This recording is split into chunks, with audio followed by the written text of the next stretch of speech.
Oh, hey, you're probably wondering why I put this tool belt on, because it must seem really crazy if you're a subscriber on my channel, because you know that I would never do this. Get me out of this, save my life right now. Literally, my team is forcing me to wear this because everyone wants to know, should we be flipping homes in 2023? We just hit a 15-year high of popularity for flipping with over 400,000 homes flipped this last year. Is next year going to be the continuation of the trend? Am I getting in the game? Am I gonna flip homes, and should you? One shot, now the future is yours. Go! I'm turning dreams into reality. Yeah. It's one shot, now the future is yours. Go! Get me out of this thing. Oh my gosh. Oh my gosh. Oh, so many memories when I used to literally swing the hammer, and I can't get my pants off. All right, well, I'm done here. And honestly, I hope to never swing one of these ever again. Just because you can doesn't mean you should. It also doesn't mean you shouldn't be flipping homes right now. Are you even pulling? Are you on my team? Just represent, pull. All right, let's go. Don't get me wrong. I have flipped my own fair share of homes. Flipping was actually part of one of my original strategies when I got in the game. And I've got buddies that make millions of dollars flipping homes. And you can't do everything, so you have to specialize. And so today you're asking a really important question. Should I be flipping? And at the end of this video, I think I'm gonna have some really important insights, because I know the kind of money that is presenting itself here in 2023. And the answer is definitely gonna be yes for some of you. And for others, it's gonna be absolutely not. And today I'm gonna help you understand which it is.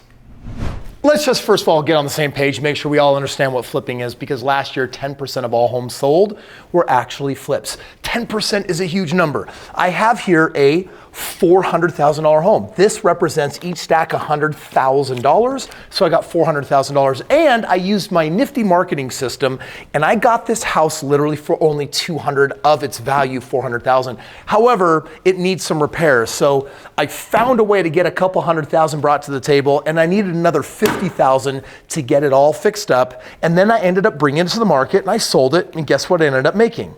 I ended up getting that extra $200,000, paying myself back the money that I used, for flipping it, and there was $150,000 left over, and I've got some expenses and some other things here, but here you go. I made $100,000. And there's a lot of people thinking, Kris, did you know that's more money than I make in a year? So if you can show me how to do one deal and make $100,000, I'd be all in. Shouldn't everyone be flipping? So yes, there are definitely some upsides to the flipping game, including less vulnerable to market shifts than holding on to the property. Meaning, hey, the market is going up, then it might crash. Maybe I don't want to hold on to real estate right now. If I just sell it and flip it, then I've made my money and I'm out. Also, there's a quick return on your investment, right? You were in the game for 4 months and then you made your money. And then the next one is you have flexibility, right? This isn't like a 9-to-5 job. You get to create your own schedule. And finally, you can maintain financial liquidity, which means I put something in, maybe some other people's money in, and then I made my money, and guess what? I have it in the form of cash, baby. And yet there are reasons why the majority of what I do in the game of real estate has to do with buying and holding, which is a total different strategy. It's real estate as a passive investment strategy, where the longer you hold that home, and if it's rented out, the tenant is actually paying it off, and you wait a couple of decades, and all of a sudden you've grown this portfolio worth millions, maybe tens or even hundreds of millions of dollars. And guess what? It all happened in the background as a true investment. Meanwhile, you can be flipping homes more like a job, because it takes, for most people, time, effort, and energy, and you can make crazy amounts of money doing that. And so the question is, which game should you be playing? Is it even both? Let's find out. So let's explore both sides of the coin, because if you are going to flip, there are some downsides that may be avoidable that you should be aware of. Number one, there's a hidden cost on the taxes. For example, fast flips are taxed heavily under short-term capital gains, which usually range from 10 to 37%. And if you're good at the game and you make a lot of money, you're going to be on this high side right here. Also, flippers pay an additional 15% self-employment tax, as do people that buy and hold real estate. So if you look at the graph on the side here, if you're going to hold real estate, you've got that tax. By the way, the reason why no one ever has to pay that tax is because you get to depreciate the property and you get to write it off and you have the positive cash flow, so it's almost negated. But if you're flipping property, this starts turning into a 15% plus 37%. It literally could mean that 40 or 50% of the money that you made is going to be insanely heavily taxed. And that's definitely a drawback that you need to be aware of if you're going to choose to do this game repetitively. The second hidden cost is labor and expertise. Flipping homes takes a lot of time and work. And if you don't know how to renovate a house yourself, hiring contractors can definitely be expensive, and it can really start reducing your profit margins. And are they even going to be reliable? Are they going to show up on time? Are they going to do the work that they promise? If you're new to that game, there's definitely a strong appeal towards do it yourself, but if you're doing it all yourself, it's sucking up all of your time. I had a buddy of mine who flipped his very first house and got like this $40,000 check, and after he subtracted out all of his expenses and figured out what he was worth less than minimum wage, and it shocked him, but it's because he basically lived at the property during that period of months and actually did all of the renovation himself. And so obviously his margin was whittled away because he was inexperienced and he didn't know what he was doing. I have no idea what I'm doing, but I know I'm doing it really, really well. The third cost that you should be aware of is the opportunity cost. It's an economics term, and it says, what are you foregoing with the choice that you're making? For example, maybe you had a great house and you chose to flip it, but if you had held on to it, you would have had a killer amount of home equity, and guess what you could have done? You could have leveraged a home equity line of credit for some other investing while still holding onto the property. Or if you had held the property, that's a property that would have appreciated over time, so now you're not taking advantage of the incredible appreciation that's out there. Or spending your time on more valuable ventures and maybe more passive ventures, maybe things that don't require so much of your time. So yeah, it can be really lucrative, but those three costs, you need to ask yourself, can you overcome those? So here's the really big question. Is 2023 going to be different than 2022 or 2021? We know that flipping has done very well in the last 2 years, and the climate has shifted dramatically. Like, look at what's happened this entire year. The Fed said they were going to increase rates, and boy, have they been doing that. So look at these market forces. We've got this global market instability in this bear market. We've got this continuing or maybe even increasing of this 8% inflation. We've got increased material and labor costs. We've got now average mortgage rates closer to 7%, and we've been seeing home sales dropping dramatically, mostly because of the interest rates. But when you take a look at all that, it's like, okay, can these trends really continue? So last year, the average flipper spent 153 days on the market.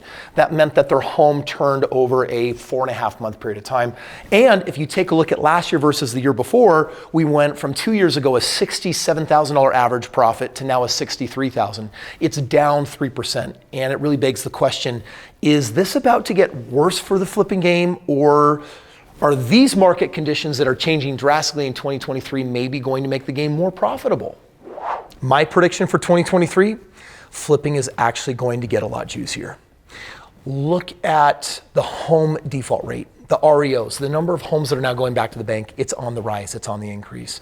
This means that people are struggling to honor their commitments of their higher interest rates. They're starting to realize, man, this house made sense when it was lower interest rates, but guess what? I bought it when the interest rates were higher. And what does that mean? It means that people have problems. And when people can't pay their mortgages and you start getting a higher default rate, you're gonna have a lot more foreclosures. And foreclosures end up flooding the market with inventory that the banks want to get off their hands. They love lending on real estate. They hate owning real estate. And it actually hurts their lending ratios. So for them, they've got to fire sell the real estate. What does that mean? It means really deep discounts. 2008 was a great time for me to get into a crazy game of buy and hold. But for those that were flipping, they made a grundle of money. Like I made a grundle of money actually just buying and holding real estate. So 2023 flipping, I think it's going to become more popular in 2024. By the end of 2023, I think it's going to get really juicy. But you have to be ready for that kind of ride, because here's the crazy thing. Flipping, when it's really good, buying and holding is even better. You have a choice to make. You can either have a pile of money now, or you can buy and hold real estate so that years down the road, you can have that pile of money come at you on a residual basis over and over and over again without you needing to work. And so I think it's more a question of temperament and personal strengths and preference. Like, what do you really enjoy doing? Flipping is a job for most people. They don't have an automated system.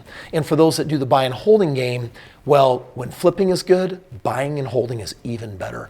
Like, we are now entering my favorite season for buying literally the best buys on the market.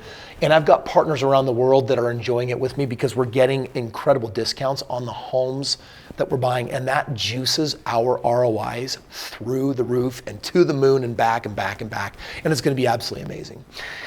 You, if you're a subscriber, may have some awareness that if you've got money sitting in a 401k or an IRA or equity in a home, that I partner with people and I help you maneuver that money into the game of real estate productively so that we can actually get it producing 25, 35, 50% annual ROIs. And when your money compounds like that, the game plan is simple. We create a partnership where the goal is to make millions of dollars and then we split the profits. And if you want to explore more what that looks like and what people are thinking about that, what they say about that, there's a link below this video. And if you click it, you can learn all about partnering with me. Your job is to put up the money and my job is to do 100% of the work. You get to be entirely passive and my team gets to go to work doing what we do best on our last 6,000 plus projects on $2 billion worth of real estate. If we play this game right now, 2023, we're going to win. Okay, Kris Krohn, let's say that we're going to partner up and invest. What markets are we going to go into? What kind of real estate are we going to buy? And how the heck are you getting those really juicy high ROIs?